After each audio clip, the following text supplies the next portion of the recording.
Hi, my name is Bibek Adhikari. I am an English instructor. In today's class, we are going to solve the grammar portion of Unit 5, that is prepositions. So, let's begin. Let us now start by learning the meaning of prepositions. So, what are prepositions? That is the first question. So, let's answer that. What are prepositions? Prepositions are a word governing and usually preceding a noun or pronoun. So, preposition is a word governing and usually preceding a noun or a pronoun. Good. Another question is, what do prepositions do? Well, prepositions express a relationship to another word or element in the clause. So, prepositions, they express a relationship to another word or element in the clause. Generally, so it comes before a noun or a pronoun and expresses a relationship to another word or sometimes element in the clause. Let us learn that by writing one example. The example is the man on the platform. And when I say the man on the platform, on is the preposition, right? It precedes a noun or a pronoun. So what's the noun? The platform is the noun. So it precedes that, and the man is another element or another, phrase in the clause. So what is preposition? This little thing called on doing. It is trying to establish a relationship between the man and the platform. If you ask a question like, where is the man? What would be the answer? The man is on the platform, or the man on the platform, right? The man on the platform is a phrase. Now, to make it a complete sentence, what do we need? We need a verb. The man is standing on the platform. The man is dancing on the platform. The man simply is on the platform. For now, the man is on the platform. This is the verb, a be verb. And this little preposition, this little on, is trying to establish a relationship between the man and platform. So preposition express a relationship to another word or element in the clause. Like in the example, this little preposition called on is trying to establish a relationship between the man and the platform. So noun 1 and noun 2. Two noun or noun phrases are connected by a little preposition. We call it a word governing, preceding a noun or a pronoun and trying to establish a solid, firm relationship. Good. So another thing that we should learn is the types of prepositions. How many types of prepositions are there altogether? Come on, think about it. How many types of prepositions are there altogether? Right. So there are 3 types of prepositions. How many types? 3 types of prepositions. What are they? The first one is called preposition of time. The second one is called preposition of motion. And finally, the last one is called preposition of space, or sometimes called the preposition of location. So we have 3 distinct kind of prepositions, right?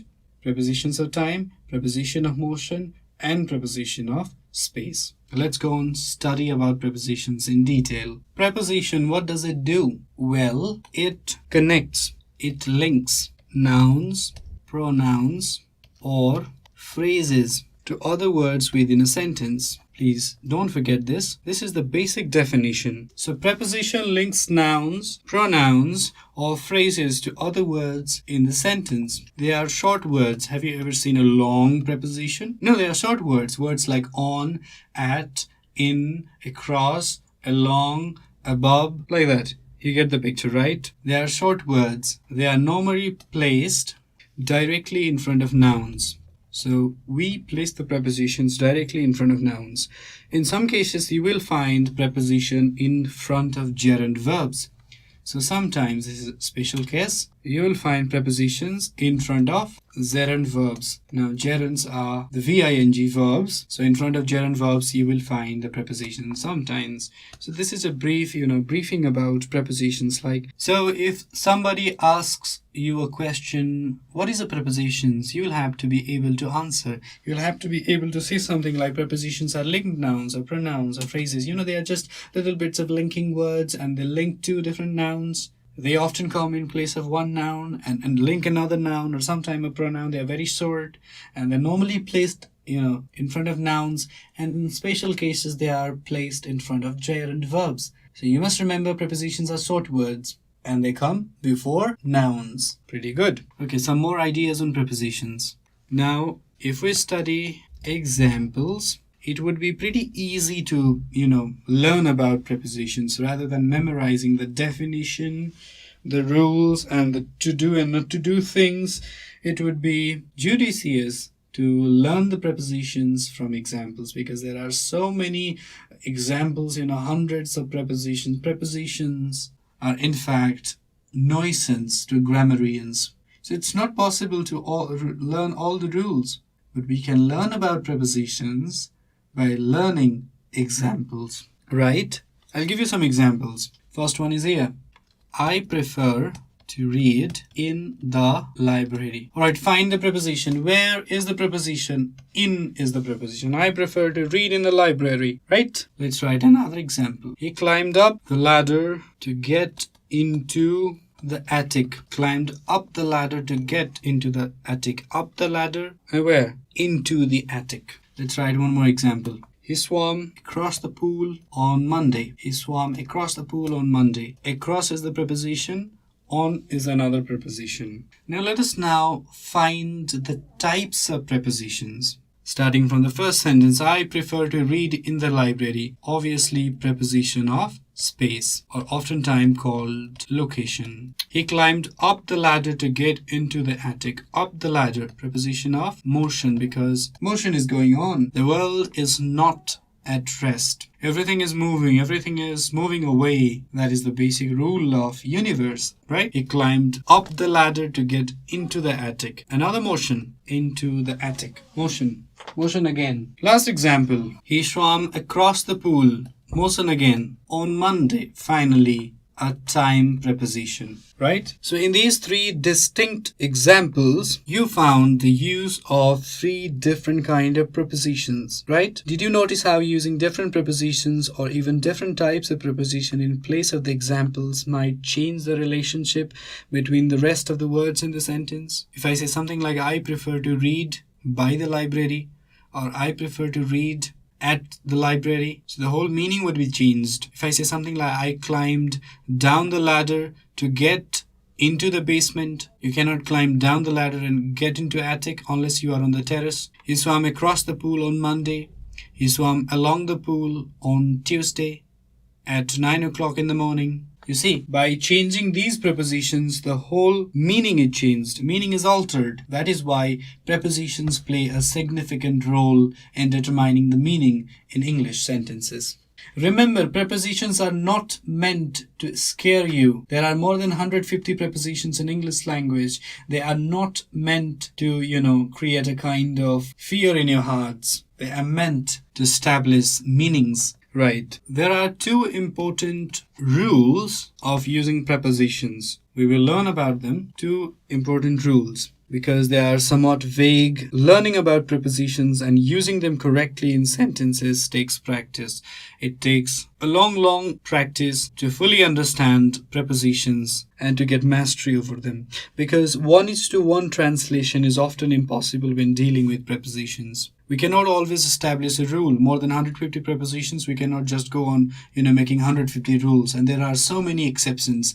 Grammar is also known as the science of exception, as the subject of exception. So I cannot just go on translating, rule. It is impossible. Even the most advanced English students have some difficulty at first, right? Okay, the first rule. First things first. First rule. Rule number 1. What is that? First rule is, certain prepositions must be used to make the relationships between words in a sentence clear. Most prepositions are interchangeable, but only to a certain extent. Right? Let's write the rule number 2 and we'll discuss these two rules. Alright, rule number 2. The second rule. Let's be parallel on that. One needs to be consistent, right? The second rule for using prepositions is that these words must followed by nouns. Right, let's rewind. Let's revise. First rule, certain prepositions must be used to make the relationships between words in a sentence clear. So to make the relationships clear, I swam across the river. The relationship is clear. The reader knows where I swam, right? Or how I swam. The man was walking on the sidewalks. The reader knows where the man is walking. So by using these little words called prepositions, we are trying to establish a relationship between the first segment of the clause and the second segment of the clause, and we are also trying to make the meaning clear. Most prepositions are interchangeable, right? You can write beside in place of near, or at, or next to. So beside, near, at, next to. See, beside, near, at, next to. These prepositions are interchangeable. Most prepositions are interchangeable. How are they interchangeable? See, I was sitting beside her, I was sitting near her, I was sitting at her, I was sitting next to her. Well, at her does not sound so good, but only to a certain extent. You cannot always, interchange prepositions. You cannot write something like, you cannot interchange along with across. You cannot interchange, let's say, past with through. Can you interchange? I walked past the house. I walked through the house. The man took out his pistol, fired the bullet. The bullet went past my ear. The bullet went through my ear. See the difference? The bullet went past the ear. Now you're alive, you're happy, you're living, because the bullet did not touch you. It went past your ear. The bullet went through my ear. You're dead. You're dead for good. See the difference? Prepositions make the relationships clear. That is the first rule of using prepositions. Let's go to the second rule. The second rule of using preposition is that these words, these being prepositions, must be followed by nouns. So there must be nouns. I was walking on. Walking on where? Walking on the road. On the road. I was walking on the road. By the lamppost. Under the table. So what are these? The road, the lamppost, the table. These are called noun phrases. These are the phrases that act as nouns. So whenever prepositions are used, like in this case, on is the preposition, by is the preposition, under is the preposition, it must be followed by nouns. That is the second rule. Rule number 2, prepositions are always followed by nouns, no matter what. There are more than 150 prepositions in English language. In addition, there are endless possibilities for creating prepositional phrases. We have something called prepositional phrases, and the chances of creating prepositional phrases are endless. You can create endless amount of prepositional phrases, right? You will find examples of prepositions, types of prepositions, a comprehensive list of prepositions. If you start studying about prepositions, there are many books on prepositions, like single dedicated books on prepositions, 200, 300 pages long book, prepositions, right? So it's not possible to translate 1:1 rule for each sentence. That's why these two are the general rules. And let's study some examples and we'll be done. Example number 1. The bone was blank space the dog. The bone was the dog. Does it sound meaningful? No, it does not. Choices are about. The bone was about the dog. The bone was for the dog. Number C. The bone was after the dog. Number D. The bone was considering the dog. Do bones consider the dog? So what is the true answer? Right answer. The right answer is the bone was for the dog. The bone was for the dog. Let's study more examples. Number 2. We are going on vacation. Dash August. We are going on vacation. Blank space August. First option is on. Second option is at. Third option is in. Fourth option is since.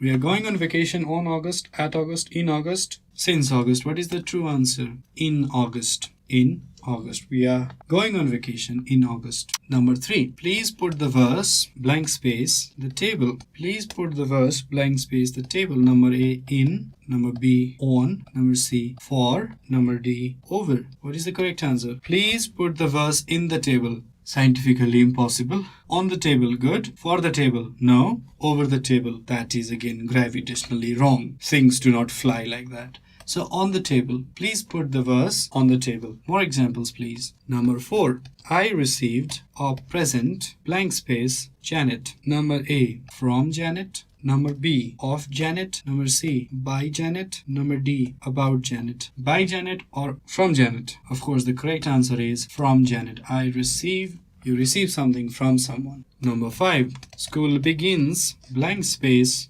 Monday. The options are number A, in Monday. Number B, on Monday. Number C, since Monday. Number D, from Monday. School begins in Monday, from Monday, since Monday. School begins on Monday. Pretty easy, right? So there are many prepositions. You can find a comprehensive list if you study a good book of grammar. While there are only about 150 prepositions in the English language, only about 150. These words are among the most important, like abroad, about, above, absent, across, along, amid, below, beneath, by, down, given, in, like, on, off, opposite, past, save, since. So these are some of the important words. You can find a comprehensive list of these words in any good grammar book. For now, I'm going to give you one good homework. Right, homework session now. And the homework is solve question number 2 and 3 from your textbook. See page number 51. Go to page number 51. There are 2 questions on prepositions. Please solve them. That's your homework. There are 10 questions, so it would take me some time to write those 10 questions. You can just go flip through the pages, go to your textbook, go to page number 51. Pretty easy questions, only 10. Solve them. With this, we have come to end of today's class. If you have any questions or suggestions regarding this video series, feel free to write us at learning@deerwalk.edu.np. Thank you.